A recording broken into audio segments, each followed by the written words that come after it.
C'est-à-dire que c'est un cycle naturel dont on ne sait pas prévoir exactement la périodicité, mais je vous rassure, en 2012, il ne se passera rien non plus. Est-ce que vous pouvez nous raconter l'histoire de cette planète qui n'existe pas et qui pourtant devrait nous percuter en 2012, la planète Nibiru? Alors ça, c'est quelque chose d'absolument merveilleux, parce que un journaliste scientifique, avec plein de guillemets partout, américain, a écrit un bouquin expliquant qu'il existait une 10e planète qu'il avait lui-même trouvée en examinant des tablettes d'argile babyloniennes.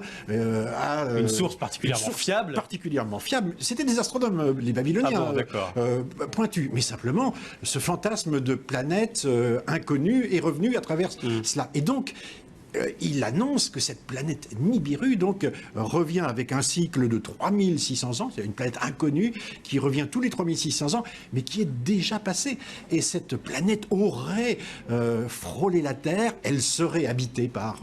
oui, on ne va pas rentrer dans le détail du fantasme absolu, mais... Ce qui est merveilleux, c'est que vous avez là un fantôme, vous avez là quelque chose qui apparaît de nulle part. Alors...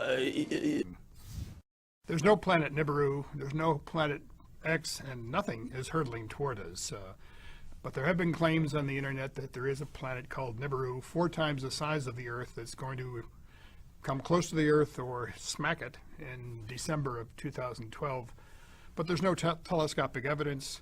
There's no evidence that it's perturbed any of the inner planets or the outer planets, which it would have to do if it were in an orbit around the sun.